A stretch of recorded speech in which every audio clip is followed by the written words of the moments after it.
Cowboy Bebop is one of the most beloved animes to come out of the 1990s. Created by Sunrise Studios and directed by Shinichiro Watanabe, the story of a group of bounty hunters aimlessly wandering a dystopian solar system captured many viewers' imaginations with its genre-defying blend of sci-fi, western, noir, and its jazz stylings. Netflix's version, on the other hand, has been met with widely mixed reviews from fans. Some call it uninspired, hokey, and even brain-dead, while others have called Netflix's decision to cancel the show too hasty. So, does this show deserve a season 2? Do not shoot her. Please? No. I'm Ben, and this is Full Stop Reviews.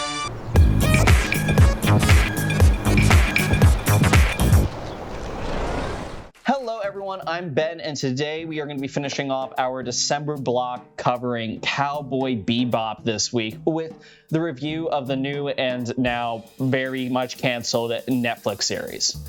Now, originally I thought that this is a very weird video. Things are kind of coming out a little out of order for me on this. I originally had shot this and had it ready to go, and then boom, the show got canceled and I had to go back and recontextualize everything that was going to be coming out. Originally, I was going to keep this review very spoiler free, but in order to really be able to talk about this correctly, I am not going to be able to keep that promise. So for that sake, look down below. You will be able to see any spoiler warnings and time codes for being able to skip around and making sure you don't spoil yourself if that's something you really care about. Now, the other thing I'm going to have to say on this one is everything I am about to say about the show is personal opinion. I realize that there might be some pitchforks that come out at different moments, but trust me, hang on to the end and hear me out, because this is going to be an interesting one. So without further ado, let's get started. As far as my opinion of Cowboy Bebop goes, this is not something I can do a normal review on and stay truly impartial. I'm a massive fan of the original series. It has impacted the ways that I have composed music in the past. It's influenced my writing styles and my directing styles, and it's been overall a really important piece of media for me going back to its original anime. The other parts of this that made this initially very hard to do a review is just how in your face a lot of other people's reactions have been about this show in general. The reviews have been very negative, but also very mixed, and it's just been impossible to exist on the internet as an anime fan without having your brain bombarded with different sorts of points of view on this property. And to top that all off, there is the fact that, again, Netflix has canceled the series after less than a month of its release, which in the world of TV is pretty damn stark. So, with all that being said, I went into this with extremely low expectations. And this is a very important note. I made an active effort not to rewatch the original series before going into this. So if I have any opinions that you might not be a fan of, keep that in mind, and we will get to a couple points related to that, because it's a doozy. Now, starting this out, once again, my first impressions of the show, opening up with just the pilot itself, and in particular, the opening sequence within this space casino that is mid-robbery, and Spike and Jet are in the middle of taking care of a bounty in that area. I was completely blown away with this opening sequence. It was fun, it was well choreographed, despite what a lot of people... I was expecting this show to have absolute garbage fight choreography going into it based off of what a lot of people were saying. I did not see where a lot of people were coming from. Everything felt fun, it felt fluid, and it felt like, most importantly, I was watching Cowboy Bebop. But then, a little bit further into the pilot, it started all getting away from me. Character backstories were diverging drastically from what I remembered them being. Jet is still the ex-cop that we know, but now there is this added family dynamic that was completely absent in the original. He's a dad with a child that he is trying to keep mid-divorce. Faye still has no memory of her past self from her cryosleep, except now she has this very strange mother figure. Vicious is just very different. They did him very dirty. This is not at all the character that you were expecting if you even kind of remembered Vicious. Julia feels weak from the original badass femme fatale that we knew in the original series. And Spike is overall a lot more buffoonish. However, I think he is probably the closest to being his original true character. Original Spike, what I would remember without, again, watching the original series going into this, was that he was very laid back. And that is still very much shown. This is a character that when we go in, he feels acceptable as a frontman because he still lays loose, but he has a undeniable notice of how serious the situation around him is, and he will act accordingly.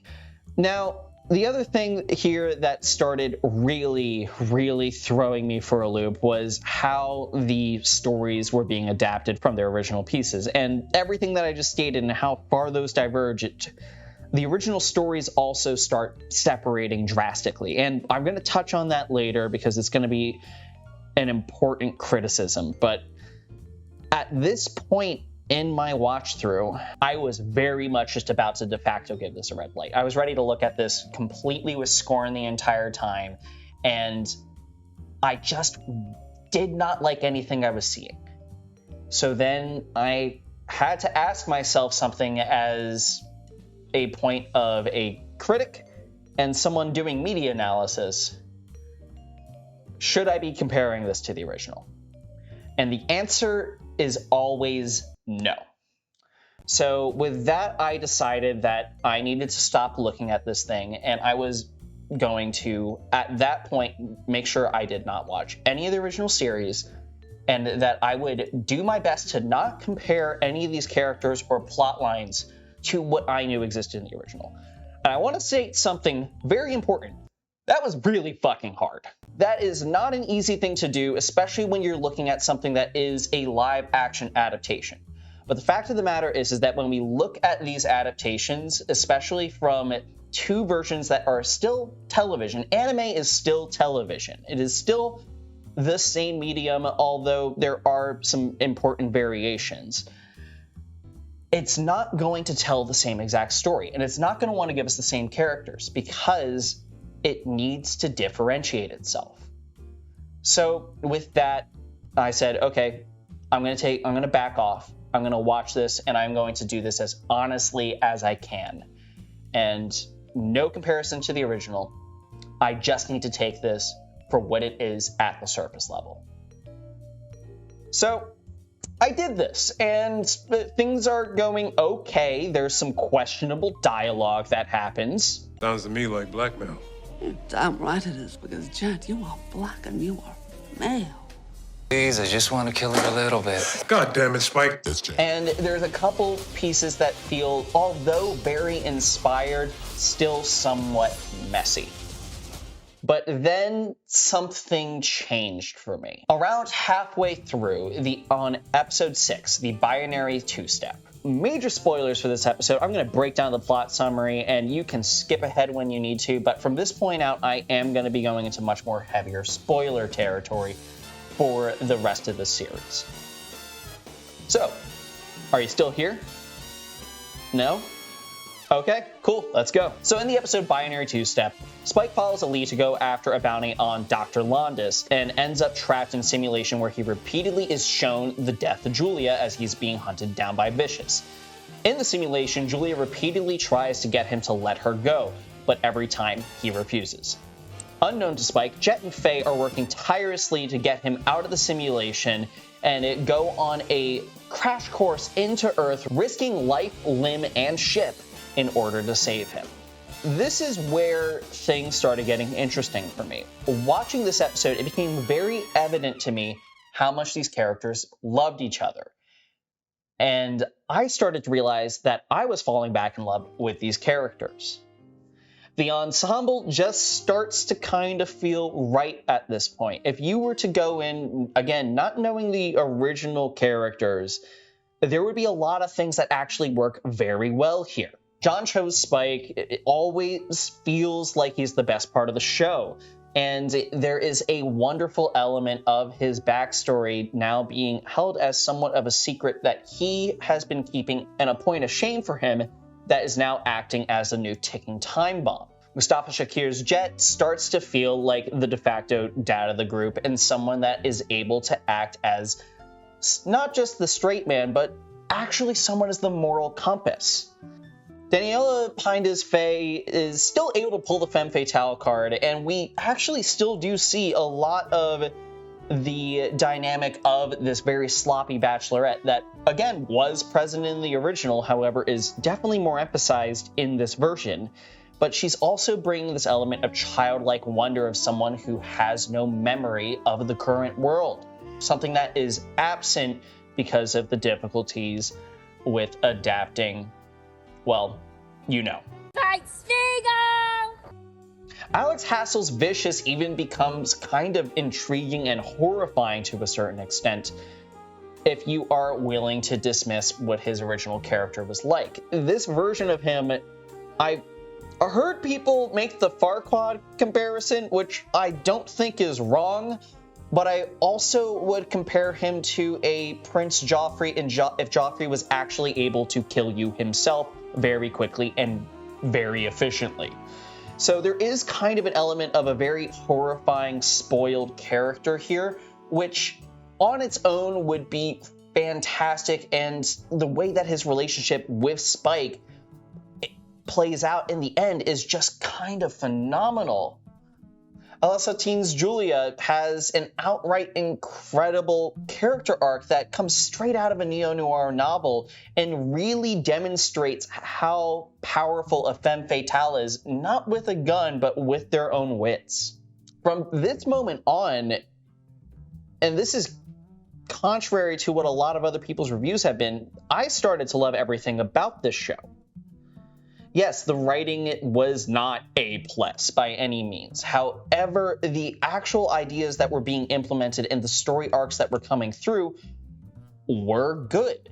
On a quality level, for me, this is above a CW show, but not quite the Death Note trash that we all were expecting or has been kind of regurgitated on the internet. And it's because of this, I was able to forgive the episodes that distracted me so much in the beginning, and it all winded together at the end for what was ultimately a genre-appropriate ending, which is very important for a genre-heavy show like Cowboy Bebop. So at this point, I started wondering to myself early on, again, but this is before the show was canceled, why were the reviews so bad? And then I watched the original. The original anime is an absolute masterpiece. There is no denying that. And again, as you could probably tell based off of some of my earlier comparisons, Netflix's Cowboy Bebop just is not. It really is not. There are really rough edges. There's some points where the dialogue just doesn't work. Bottle of Chianti, 2 bottles if we're feeling dangerous. And the pacing and comedy kind of start taking a front where some of the moodier ideas that could be conveyed could be at the forefront and really being brought to shine in a very neo-noir way. It seems that this show has lent too much into the comedy side of the original show without really addressing the fascinatingly awesome neo-noir side. And there is an importance there, because neo-noir is not really a genre that we see being made often anymore, and this was a very good spot for it to jump back up. The other thing to note with the original is that the original was more of an anthology, and some of the stories were absolutely beautiful, some funny, and some just downright heartbreaking. But all of them were thematic and poignant. And this is where my biggest criticism of the Netflix show really comes into play. they did not understand a single story they were adapting.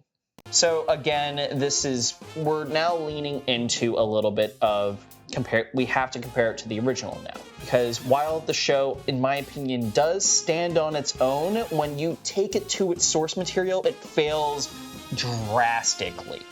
As a litmus test, we're going to talk about the pilot again, because that's the episode that I had a lot of fucking problems with, and that is where a lot of these pieces become very evident.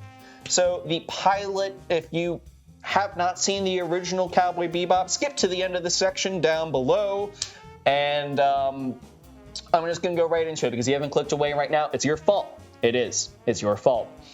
So the pilot of the anime and the live action both use the same short story. The crew of the Bebop are on the hunt for Asimov, a gangster who stole a drug called Red Eye from the Syndicate and is now trying to make it off-planet after murdering a ton of his comrades. Spike meets Katrina, Asimov's partner, and briefly grows fond of her as she reminds him of Julia. Katrina doesn't listen to Spike's plea for her to leave Asimov, and both she and Asimov are killed as they try to get off planet. There is one major difference in this story. In the Netflix version, Asimov is killed by a stray bullet shot by Faye Valentine. In the original, Katrina is the one who kills Asimov. There's a lot of reasons why this is such a heinous problem. The main being that in the original story, there is a very clear line where we can tell that the relationship between Katrina and Asimov is inherently abusive. We see that Asimov is using Katrina in order to smuggle Red Eye. We see that he doesn't actually care necessarily about her, but more or less the status and being with her. And we see that he refuses to listen to her at any moment where she is having doubts about going off planet and being on the run from the Syndicate. And ultimately, the relationship is just really fucked up. And it is at the end of that episode where she and Asimov are staring death in the face, where she looks over and she sees this man currently under the control of the drug Red Eye is racing toward them both towards death. And she decides to end him, even though she will ultimately meet the same fate. In the Netflix version, none of that fucking happens. It is still the same dynamic, except she is blindly in love with him up until the end. With him bleeding out in her arms, her looking over to Spike for the same exact shot in the same exact sequence that we see, except the impact of Spike looking over and seeing a dead Asimov with the gun in Katrina's hand is gone. We do not see very important character development for Spike that will mirror the end of the original Cowboy Bebop series, and it's all gone. Now that being said, they easily could have beated this thing out to the point where this new direction that they took the episode in works differently and might actually bookend very well with whatever their original plans were. Now, the odds of us actually finding that out are pretty much slim to none. I seriously don't see this show being brought back as much as some people might want it to be brought back, but we'll just have to wait and see, because this entire property's been fucking nutso. The bottom line here is this is the kind of thing that pops up in every story they adapt. And as I watched more of the original and I remembered how great this was, I really understood where a lot of people's problems were. And a lot of people have been saying that they're not comparing it to the original with their criticisms, but I don't think that is actually a possible take. Because again, I went in wanting to give this a red light, and it took a very hard stance on myself to actively try and block out any comparisons to the original in order to get past that. And when I did, I was pleasantly surprised. But the second I went back to the original series, and I hadn't watched this in probably years. It was not fresh at all. But the second I watched the original, I realized how much I just didn't like the Netflix series. But I had to ask myself a serious question in that moment. Does me watching the original detract from the enjoyment that I had of watching the Netflix series? And the answer is no, it doesn't. Any piece of media that you consume, you should be saying, wow, I had a great time consuming this piece of media. And do not let anyone tell you that you didn't actually enjoy that at the time, because you did. I'll be straight. I do not think The Last Jedi is a good movie. Did I enjoy it when I first saw it in the theaters when I wasn't actually paying attention? Yes. Then a while ago later, when I was thinking about the actual problems that the movie had, did I go, it's not actually a good movie? Also yes. Can I watch Rise of Skywalker now having a lot more invested and having a much more critical lens? No, I cannot do that. But the same thing doesn't apply here, because the issues that I would have had with that piece of media had to do with it being part of a larger whole, where this is its own thing and should be treated as such. I still really enjoyed Netflix's Cowboy Bebop once I was able to turn off that part of me that was cross-analyzed. And this is, in part, a major fuck-up on Netflix's part. Netflix should probably not have brought the original anime onto the platform before releasing their version, because that just beckons this problem of, hi, please compare our new thing for you to the godly original. And that's just not going to go well unless you really nailed every single thing about it. And this isn't like adapting a book. This isn't like adapting a graphic novel. This is adapting a television series into another television series, even if the original was an anime. So the comparisons are going to be much more stark. So, as per my verdict on this show, I have to give it a yellow light. I have to. There were parts of this that I genuinely enjoyed, and I am one of the people that would like to see it come back for a season 2. Do I think it's for everyone? No. Do I think that it is something that you should try to open up and at least finish? Maybe, if you have the stomach for it, if you can honestly try to do that and forget everything you knew about the original and try watching it as if it is just an average television show. Because really, I gave this a yellow light. It's kind of average, but it's not heinous. It is miles above Death Note. That being said, Death Note set the bar at the floor. So as far as anime adaptations are concerned, this is, in my opinion, one of the better televised versions of it. It's not godly, but it is good, and it is something that if you were to show someone who had a taste for hokey television and knew nothing about the original series, and you wanted them to understand what this thing is that you like, being the original anime, this would not be a bad choice. The pilot is very strong, and overall the way that the series ends is extremely strong, and the world building still has a lot of the same flavors as the original. Now, that being said, after you show them that, if they liked it, show them the original series, they'll likely be more likely to take that in, and they will enjoy that 10 times more than this. Because, again, this is a fucking yellow light. But, from a fan point, the most important thing about this is the fact that I got to hang out with these characters again. And ultimately, just like the original Cowboy Bebop, the selling point of this show is its characters. The found family dynamic in this is extremely strong, and unlike the original, it actually feels more like a legitimate found family instead of a bunch of aimless idiots kind of trapped in a pod together, which is the dynamic of the original, and there's nothing wrong with that. However, this is just going for a different style. And ultimately, I just found it very enjoyable. And because of how the found family dynamic is portrayed, it got to answer a lot of what-if moments for these characters. Alright, thank you so much for watching. be sure to like and subscribe. And if you didn't like my review, tell me down below. This is an open forum to talk about this. I do want to convince people that this show is not the worst thing imaginable, but I know that is not going to be everyone's take. So we're perfectly open to hearing everything down in the comments, and there easily could be something that I overlooked. And some things are a matter of personal preference. That being said, we do have a lot of other stuff in our Cowboy Bebop blog.